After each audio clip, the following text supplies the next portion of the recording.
దందులూరు మరియు రాజంపేట మండలాల వైఎస్ఆర్ కాంగ్రెస్ పార్టీ నాయకులతో జిల్లా పరిషత్ చైర్మన్ ఆకేపాటి అమర్నాథ్ రెడ్డి సోదరుడు అనిల్ కుమార్ రెడ్డి మరియు శాసనసభ్యుడు మేడా మల్లికార్జునరెడ్డి ఆయన సోదరుడు రఘునాథ్ రెడ్డి ఈ రోజు నందులూరు మండలం నాయకులతో ఎమ్మెల్యే కార్యాలయంలో సమావేశం నిర్వహించారు. అనంతరం రాజంపేట నాయకులతో కళాంజలి గార్డెన్ యందు సమావేశం నిర్వహించారు. ఈ సందర్భంగా వారు మాట్లాడుతూ పేదవారికి మేలు జరగాలి, పేదలు సంతోషంగా జీవితాన్ని గడపాలంటే మరోసారి జగనన్న ముఖ్యమంత్రి కావాలని ఇవాళ రాష్ట్రంలో గాని రాజంపేట నియోజకవర్గంలో అనేక సంక్షేమ పథకాల ద్వారా పేదలకు అండగా ఇవాళ అన్ని వర్గాల వారికి మేలు చేసే జగనన్నని మరోసారి ముఖ్యమంత్రిగా చూడాలని ధ్యేయంగా ప్రతి ఒక్కరూ కృషి చేయాలన్నారు. మనం ఏది కూడా నాయకుడి కట్టుబడి ఉండాలా, నాయకుడు ఏది ఆదేశిస్తే శిరసావించే వ్యక్తులం మనం. నిజంగా అదే పాటలో గతంలో మీరందరికీ కూడా తెలుసు, దాదాపు ఈ పార్టీ పుట్టినప్పటి నుంచి కూడా మీరంతా చాలా మంది ఈ పార్టీలో ఉన్నారు. ఆ రోజు మనందరికీ కూడా తెలుసు, ఈ పార్టీ అధికారంలోకి వస్తారా, జగన్మోహన్ రెడ్డి గారికి ముఖ్యమంత్రి అవుతాడా అని ఎవరికి కూడా కనీసం మీ కాదు నాకే నమ్మకం లేదు.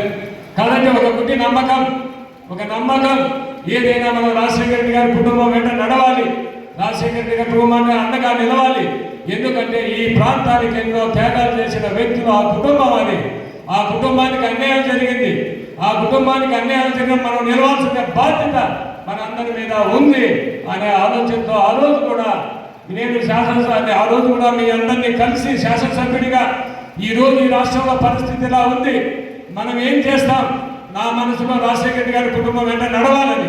కానీ మిమ్మల్ని అందరినీ కూడా సలహా అడగడం జరిగింది. అన్ని మండలాల్లో మీటింగ్ పెట్టి మీరందరూ కూడా ఒకటే చెప్పారు, మీరు నిజంగా మీరంతా కూడా మీరు రాజశేఖర రెడ్డి గారి కుటుంబం వెంట నడవండి, మీతో మేము ఉన్నామని అందరూ కూడా మీరు చెప్పడం జరిగింది. అందరం నడిచాం. నిజంగా జగన్మోహన్ రెడ్డి గారు అధికారంలోకి వచ్చారు. ఈరోజు గతంలో వైఎస్ఆర్ కాంగ్రెస్ పార్టీ అందరూ కూడా కలిసి పనిచేశాం.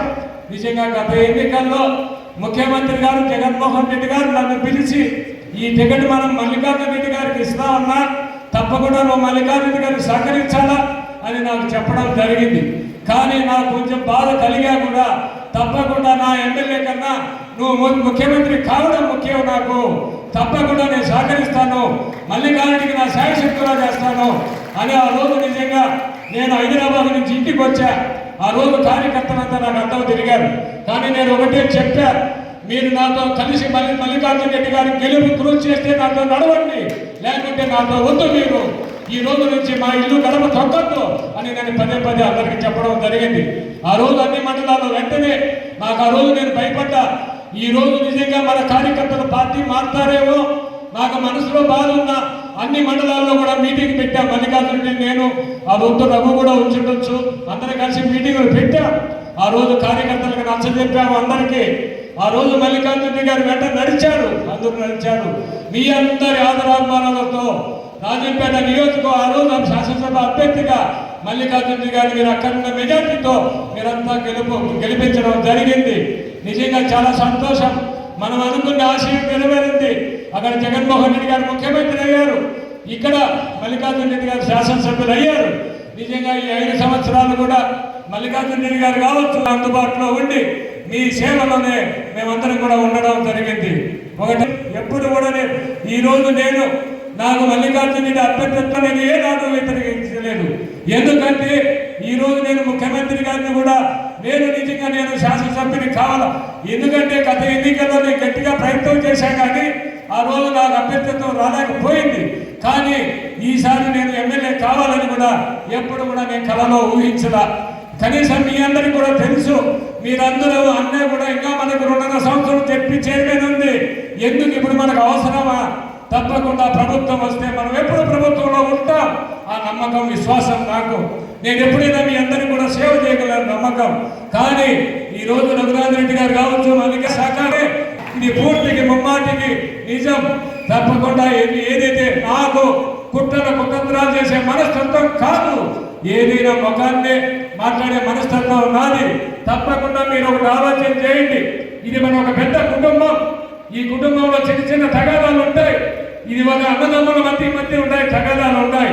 అలాంటిది ఇంత పెద్ద కుటుంబంలో తగాదాలు అనేది అది మానవ సహజం, అది మానవత్వం కూడా. ఒకటి ఆలోచన చేయండి. ఏవైనా చిన్న మనస్పర్ధలు ఉన్నా భవిష్యత్తులో అన్ని సమస్య పోతాయి.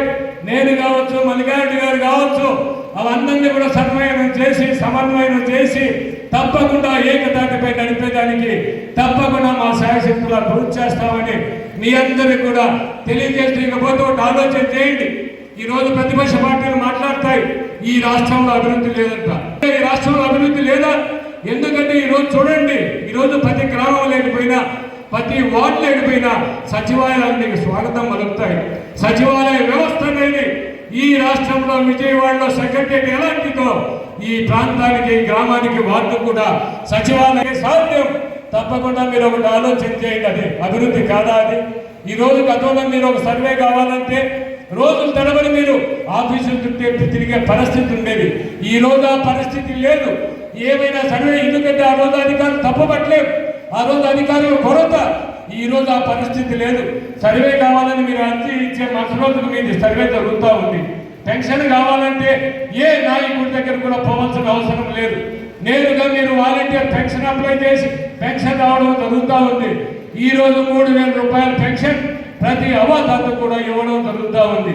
ఒకటి ఆలోచన చేయండి, ప్రతి ఇన్ని సంక్షేమ పథకాలు ప్రవేశపెట్టిన రాష్ట్రం ఈ భారతదేశ చరిత్రలోనే ఆంధ్ర రాష్ట్రాన్ని కూడా చెప్పక తప్పదు. మీ అందరికీ కూడా ఎలాంటి అవినీతి లేకుండా, ఎక్కడ రూపాయి రికమెండేషన్ లేకుండా నేరుగా బటన్ నొక్కితే మీ అకౌంట్లో డబ్బు పడుతూ ఉంది.